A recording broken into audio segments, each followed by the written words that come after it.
This week is a reminder that tooling is not neutral. The stuff we call tooling ends up holding secrets, holding budgets, and holding production together. And when that tooling breaks, or gets repriced, or gets abandoned, you feel it immediately, usually at 2 a.m. So today, a nasty n8n security issue that hits the workflow automation crowd, quietly raising prices on scheduled GPU capacity, and a Netflix pattern that basically says stop running critical ops as fragile scripts.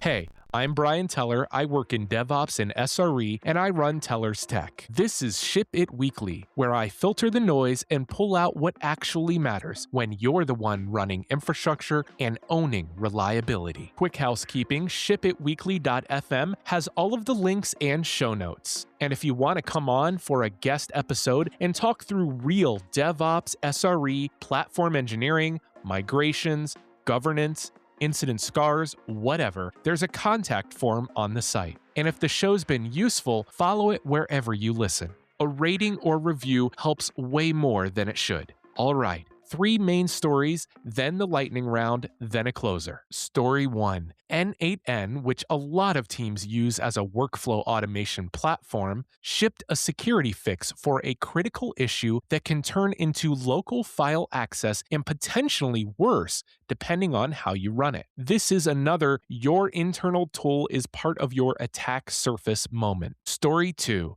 AWS is raising prices around EC2 Capacity Blocks for ML. Basically, reserved scheduled GPU capacity. If you do any GPU work, cost assumptions just shifted. If you don't, it still matters because it's a signal. Constrained compute is not getting cheaper. Story 3. Netflix wrote about using Temporal to make cloud operations and deployments more reliable, claiming a huge reduction in transient failures. Even if you ignore the exact number, the pattern is gold. Let's get into it.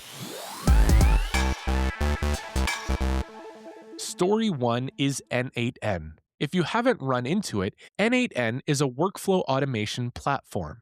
The glue tool, the thing that ties together Slack, Jira, GitHub, webhooks, cloud APIs, whatever. And that right there is why I care. A critical vuln dropped CVE-2026-21858, and multiple write-ups describe it as a worst-case type issue. Unauthenticated attackers, remote code execution, full compromise potential, depending on how you run it. You'll also see it framed as unauthenticated file access via certain form-based workflows, which can lead to exposure of sensitive info and then escalation from there. Either way, this is not a patch it next sprint situation. Now, the reason this matters isn't just because n8n is popular. It's because the thing we keep doing in modern ops is we build these automation islands and then we forget they exist. Somebody sets up n8n or Zapier or a self-hosted workflow runner. It starts as just notifications. Then it becomes kick off a deploy. Then it becomes call this internal endpoint. Then it becomes rotate this secret. Then it becomes close this incident. And at some point, that tool has enough power to wreck your week. This is the same story as CI controllers, Jenkins controllers, GitHub runners, internal bot accounts, chat ops systems. They're not just tooling. They're privileged systems. So here's the practical takeaway. And I'm going to say it like I'd say it to my own team. If a tool can trigger actions in production, it is production adjacent infrastructure. Treat it like that. That means 3 things. First, exposure. If you have this thing reachable from the public internet, you need to be able to explain why. Because it was easier is not a reason. Put it behind SSO. Restrict inbound, and don't let webhooks turn into open doors. Second, credentials. This is where people get killed. Workflow tools tend to accumulate credentials, like lint accumulates in your dryer. A token here, a key there, just make it work. And then you've got one compromised system that can call everything. So the move is per workflow credentials and least privilege. If workflow A posts to Slack, it should not have the token that also opens PRs, and it definitely shouldn't have something that can touch cloud IAM. Third, ownership and patching. Who owns it? What's the patch cadence? What's the backup and restore story? Is it monitored? Are logs shipped? Does it have an incident plan? If the answer is, I don't know, you've got an outage waiting for a calendar date. And one more thing that matters in the real world. After a vulnerability like this, I assume credentials might be exposed until proven otherwise. Rotate the meaningful ones: GitHub tokens, cloud keys, any API tokens used by workflows. You don't need to rotate your entire company, but rotate the keys that would ruin your month if they leaked. The shortest version of Story 1 is: automation is a control plane, and control planes need breaks. Story 2. AWS is raising prices on EC2 Capacity Blocks for ML. Capacity blocks are basically AWS saying, if you need GPU capacity at a specific time, you can book it in advance so you actually get it. It's aimed at ML training and other accelerator-heavy jobs where best effort doesn't cut it. The reporting this week calls out roughly a 15% increase for certain P5E.48 extra large and P5EN.48 extra large capacity block pricing. There's also mention that one region had an even bigger jump, and AWS's stance is basically capacity blocks pricing is dynamic based on supply and demand. It's reviewed quarterly, and this is what they expect this quarter. And here's why I care even if you don't touch GPUs. Because this is a clean example of something ops people learn the hard way.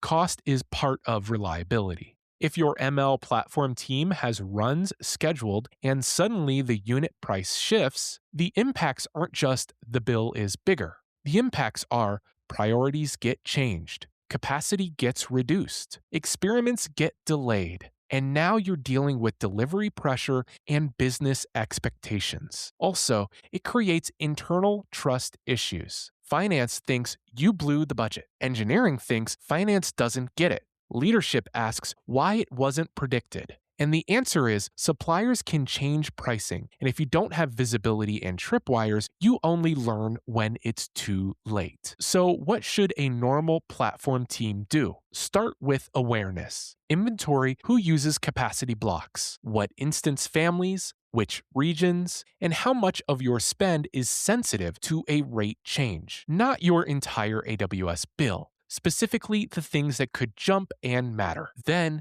communicate early. If this price increase starts January 2026, you want that message in front of anyone who forecasts spend. Heads up, same workload may cost more starting January.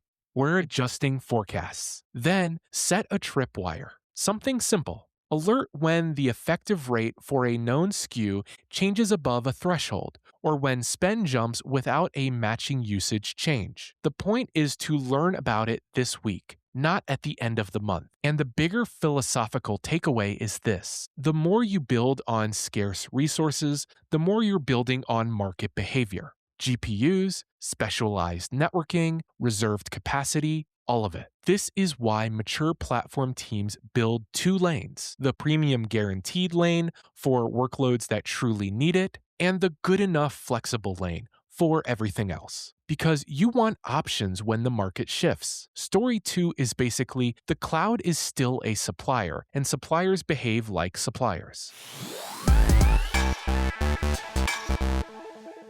All right, Story 3. This one is my favorite because it's a real platform move. Netflix published how Temporal powers reliable cloud operations at Netflix. And the key line that grabbed everyone is that Temporal helped them reduce transient deployment failures from 4% to 0.0001%. The context is operating Spinnaker and all the long-running workflows involved in cloud operations and deployments. Now, I'm not here to fact-check the exact decimal. I don't really care, because I've lived the problem they're solving.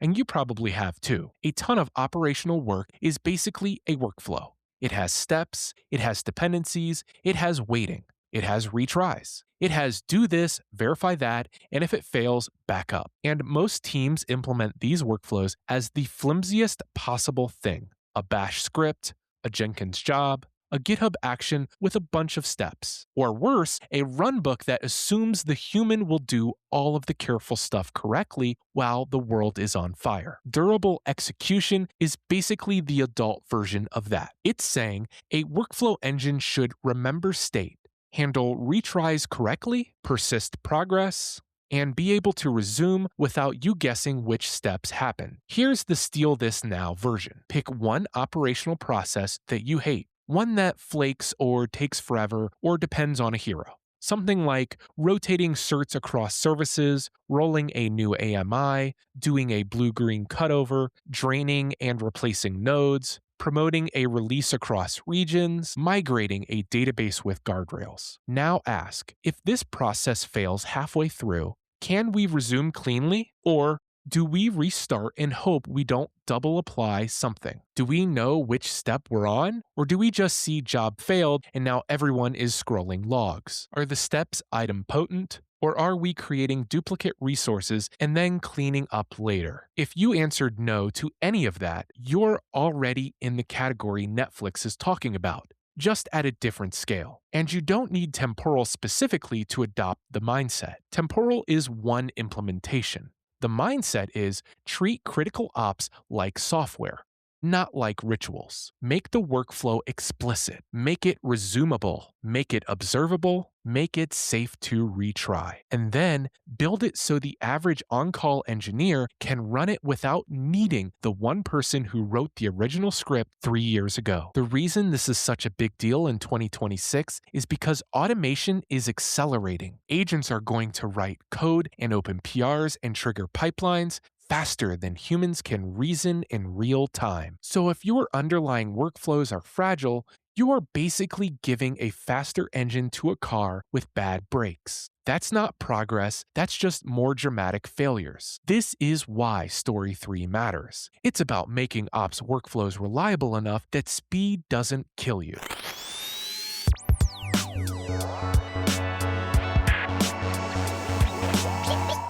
All right.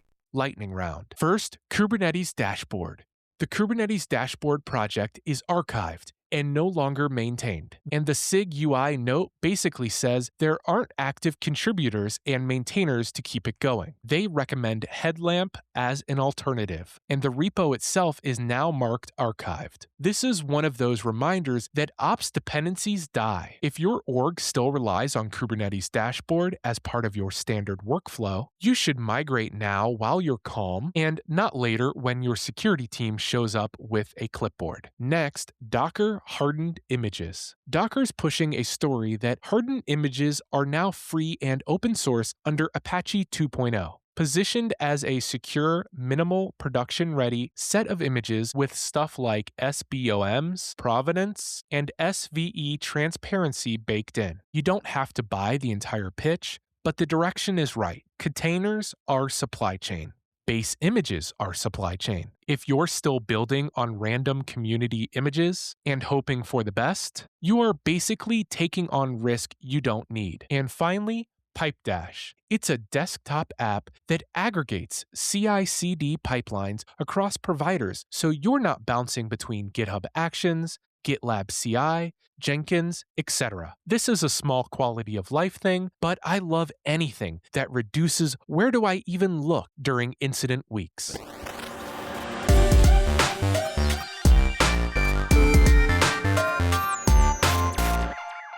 For the closer, here's the human thread across all of this. We are entering a phase where speed is cheap. Automation is cheap. Agents will make changes faster than humans can keep up. The hard part is designing systems where speed doesn't turn into security incidents, budget blowups, and we don't know what just happened outages. n8n is the story of speed without perimeter thinking. AWS Capacity Blocks is the story of speed without cost reality. Netflix with Temporal is the story of speed with the boring engineering. to make it survivable. And that's the mindset I'd take into 2026. Don't just automate. Make automation resumable. Make it observable. Make it least privilege. Make it safe to stop. Because if you build a faster machine without brakes, it's not going to fail gracefully. It's going to fail loudly. All right, that's it for this episode of Ship It Weekly. We covered the critical n8n vulnerability and why workflow automation tools are basically control planes now. We hit AWS raising capacity block pricing for GPU workflows and why cost is part of reliability. And we talked about Netflix using Temporal and the bigger pattern of durability execution for cloud operations. The lightning round was Kubernetes dashboard getting sunset, Docker hardened images going free and open source, and a pipeline dashboard aggregator. If you got something out of this, hit follow or subscribe wherever you are listening. Links and show notes are on shipitweekly.fm. And if you want to come on for a guest episode, hit the contact form on the site. I'm Brian, and I'll see you next week.